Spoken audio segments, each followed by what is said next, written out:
The iPhone Air is, to a degree, exactly what we were expecting. Apple's thinnest iPhone ever, measuring just 5.64mm. It feels light, balanced, and durable thanks to a grade 5 titanium frame and ceramic shield glass. In the hand, it is sleek and refined. I have been using my sky blue unit for a week now and it is still turning heads. The 6.5-inch Super Retina XDR OLED display is excellent. It is an always-on display that supports ProMotion, HDR, and brightness up to 3000 nits. It is slightly bigger than the iPhone 17's screen, which gives apps, text, and videos more room to breathe, and it looks great whether I'm scrolling TikTok, watching HDR videos, or just browsing outside on a sunny day. iOS 26 feels tailor-made for the Air with its new liquid glass design that looks striking and complements the physical build. Messages now support custom backgrounds, typing indicators, and polls, while the phone app and visual intelligence get useful upgrades. And while Siri's full AI overhaul isn't here yet, Apple Intelligence features are starting to appear. The biggest trade-off comes with the camera setup. There is just a single 48-megapixel camera lens on the rear of the phone. It produces sharp, natural-looking photos and impressive portraits, but you will miss the flexibility of a telephoto or ultra-wide if you are used to them. The selfie camera is excellent too. The Apple's center stage smarts for automatic, wide, and ultra-wide framing, and dual capture is genuinely fun. Performance from the A19 Pro is snappy and smooth, and it capably handled everything I threw at it, though the phone doesn't get warm during fast charging or heavy gaming. Battery life is decent but not class-leading enough for a workday, usually 6 to 8 hours of use, with my best stretch hitting around 10 hours away from the charger. Power users may want to invest in the $99 MagSafe battery pack, which matches the phone's slim profile and adds about 65% more life, but it is an added cost. The iPhone Air isn't the best iPhone for photography or endurance, but as a design statement, it's a gem. It feels like the most exciting iPhone Apple has released in years, and while it costs more than the iPhone 17 with fewer cameras and shorter battery life, it delivers value in other key areas. Apple unveiled the iPhone Air at its September 9, 2025 awe-dropping event alongside the iPhone 17, iPhone 17 Pro, iPhone 17 Pro Max, AirPods Pro 3, and 3 new Apple Watches. The Air, though, stands out with its entirely new design and is a whole new category of iPhone. It starts at $999 for 256 GB of storage, or you can bump that up to the 512 GB for $1,199 or 1 TB for $1,399. The iPhone Air is an eSIM only device worldwide and comes in 4 colors: sky blue, light gold, cloud white, and space black. I've been testing a 1 TB iPhone Air in sky blue. Apple will officially launch the iPhone Air on September 19, 2025, but it's up for pre-order now from the company's online store, authorized retailers, and carriers. If you are following the Apple rumor cycle, we were all expecting an ultra-thin iPhone to be released, one that would potentially go thinner than the iPhone 6 or 6 Plus, be more stunning than the iPhone X, and offer a truly refreshed look and feel for the iPhone. The launch event's awe-dropping tagline set the bar high, and the iPhone Air cleared it with room to spare. It's not the first ultra-thin phone. The Galaxy S25 Edge measures in at 5.8mm, but it still feels as stunning, sleek, and sexy in my hand right now after living with it for a week as it did during my brief hands-on session following the launch event. It feels as exciting as the iPhone X in that it might give us the playbook for the modern iPhone going forward, or at least show us one half of the purportedly incoming foldable iPhone. The photos released by Apple and even those shot by me for this review only do it partial justice. The iPhone Air is the best representation yet of Apple's vision for an iPhone that's just glass. It weighs in at just 5.82 ounces or 165 grams, fully justifying the Air moniker. Much like the iPhone 17 or even Pro Max, it feels balanced, not too top heavy, not too bottom heavy. It's Goldilocks ergonomics. I don't know if I'd quite call it eye-dropping, but the thinness is the part that gets people excited. At its thinnest, the iPhone Air is 5.64mm or 0.22 inches, and the plateau only jutes out of a bit more. I was instantly wowed, and over the course of a week, I have really become accustomed to this look and feel for an iPhone. While conducting some testing over the week, I showed it to my brother and sister-in-law, who were both visibly impressed when holding it. They asked about durability and were a little stunned at the overall feel. Then came the questions about battery life and the camera, both of which I will address below, and whether the USB-C port was thinner.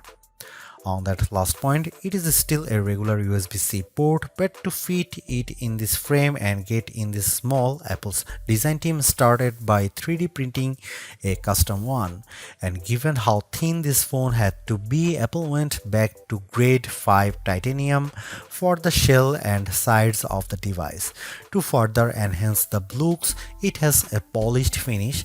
My sky blue review handset is different from the MacBook Air and iPad Air colors of the same name. It is a bit lighter and pastel-like.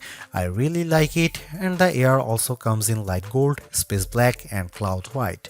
While the innermost layer of the iPhone Air sandwich is made of that strong titanium, which can bend slightly under pressure but is designed to spring back, it's topped and bottomed with glass and glass ceramic, specifically ceramic shield 2 on the front and a ceramic shield on the back. The rear, like the iPhone 17, is mostly frosted matte glass, while the top bump gets the glossy finish. Apple says the Air is 3 times more scratch resistant on the front, so I've still been careful sliding this in and out of my front or rear jeans pockets, and the back is 4 times more crack resistant. It also has the same IP68 rating for resistance to dust and water as the iPhone 17, 17 Pro and 17 Pro Max. It survived a light drizzle shortly after I unboxed it in Apple Park. The weather's been wet in my home state of Jersey, and the Air has shown no issues when being used in rain or surviving a dunk test. Even given the extreme thinness here, you still get the usual buttons you would expect on an iPhone.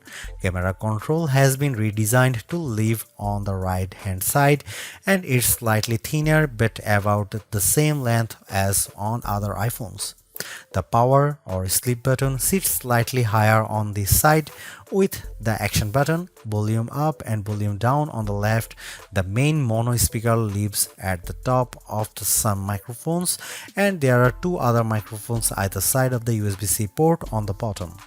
This design does, as mentioned, only leave room for a single camera and likely a smaller battery inside, but Apple has also dropped the SIM card slot worldwide and opted for eSIM to save some space. The iPhone Air is stunning, attracts a lot of admiring glances, and feels like biggest refresh in iPhone design we have seen in a while. Yes, it's the same key parts, just compressed, but in use it feels like the perfect showcase for iOS 26. If you are after Apple's best design this year, I think it is clearly the iPhone Air. For $999 US, it would be a little mean for Apple not to include promotion or always-on functionality here, and the iPhone Air supports both. As a whole, the screen is basically in line with those on the iPhone 17, 17 Pro or 17 Pro Max.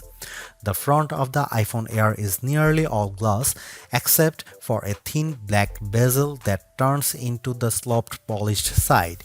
It's a 6.5-inch Super Retina XDR OLED display with a resolution of 2376 by 1260, which works out to 460 pixels per inch. It tops out at 3000 nits of brightness when needed, supports the white color P3 gamut and HDR, and features an anti-reflective coating. It also has the same dynamic island as the rest of the iPhone 17 line. In daily use, the display is really the main appeal here. On paper, it's 0.2 inches bigger diagonally than the iPhone 17 or 17 Pro, but it feels a bit more expensive. It offers more lines of text or a slightly expanded view when viewing a web page. Games or movies feel a little more like an event, and it offers a broad canvas for iOS 26. Lay two of these phones side by side and I think you'd have some idea of what Apple is planning to bring us with its long rumored folding iPhone, and it would look mightily impressive, but we are not quite there yet. And it's still smaller than the Pro Max. Colors looked punchy and vibrant, text was inky black and crisp, and it was a great display for daily use. I found that it got bright enough to battle the bright sunshine of California, the late summer sunshine of New Jersey and New York, as well as bright artificial lighting. I liked scrolling TikTok and Instagram Reels or watching a video on it, mainly thanks to the super smooth Pro Motion display. And iOS 26 with its liquid glass makeover looks fantastic here. I have a feeling that the design team at Apple knew the Air was on the roadmap when designing the liquid glass. iOS 26 is running on the iPhone Air out of the box, and as on any iPhone, announces itself with a hello on the first boot. You will get a sense of the new translucent glass-like nature of the software pretty quickly. It's mostly visible in how notifications refract over your wallpaper or up top with whatever is behind the element. I especially like the way the bottom menu bars look like this, although legibility can be an issue at times depending on what's behind the element. You'll also notice a difference if you use light mode or dark mode. The redesign is only a portion of iOS 26 as Apple's latest OS introduces a number of new features. I am keen to put many of the new parts of messages to the test with my friends and various group chats. With the latter, you will now get typing indicators and you can set a custom background for any message group or individual. This will, I have a feeling, be an especially tough test for legibility with the liquid glass components. You also have the option to add polls in group messages, which is a fun way to decide on activities or maybe pick a restaurant. The phone app is entirely new, though you can switch back, placing your favorites up top, and below that is a combined list of outgoing and incoming calls, missed calls, and even voicemails. It can be a lot to process at first, but after months on the beta, I am more or less used to it, although I have switched back to the original setup occasionally, as the new one makes voicemails a little harder to track down. You can also use live translation during calls, which can be helpful for international travel, and I especially like the wait on hold feature. Visual intelligence, which is engaged with a long press of camera control, is a bit smarter here and now identify events to add your calendar and integrate with apps that add support with the API. However, we are still waiting on the full AI-powered Siri, and many of the new Apple Intelligence features aren't front and center here. This is where the compromises necessitated by the iPhone Air's unfeasibly thin design begin. The iPhone Air only features a single 48 megapixel fusion camera on the back. It can shoot at 1x, a sensor crop in 2x, or a maximum digital 10x, but the quality falls off noticeably with the latter. I'll cut to the chase here. If you are after the iPhone with the best cameras or even just some variety for shooting, this is probably not it. Here are some camera samples of the new iPhone Air.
Powering the iPhone Air is Apple's A19 Pro chip, which is a step up from the iPhone 17's A19 and a slightly less powerful version of the A19 Pro in the iPhone 17 Pro and 17 Pro Max without the extra cooling technology. The A19 Pro here is a 6-core CPU with 2 performance and 4 efficiency cores, a 5-core GPU and a 16-core neural engine. It's goodly faster than the A18 Pro or A18 found in the iPhone 16 Pro Max or 16, especially with various elements of iOS 26 including specializing a wallpaper and in everyday use. Compared to the standard iPhone 17, I would say performance is about neck and neck. The A19 Pro is arguably being used here to help regulate performance temperature. I did notice the iPhone Air heating up during the first few days while it was still indexing and charging, especially from 0% to about 50% before cooling as it slowed near 80%. It also warms up when multitasking with demanding apps at times. For example, if I am on a call and launch a game like Asphalt 9, the area around the camera housing on the rear can get noticeably warm, though it cools quickly as performance regulates. The heat doesn't spread below the Apple logo, and a case like Apple's bumper or clear option helps keep it from your fingertips. Keep in mind that basically all the components do live in the plateau, including the silicone, so it makes sense that the area does heat up. When it comes to non-gaming tasks, though, the iPhone Air handles everything well and delivers strong performance while keeping cool. That was the case with my daily workflow consisting of calls, audio and FaceTime as well as mail, Gmail, Slack, Safari, Chrome, Edits, CapCut, the camera and the other apps.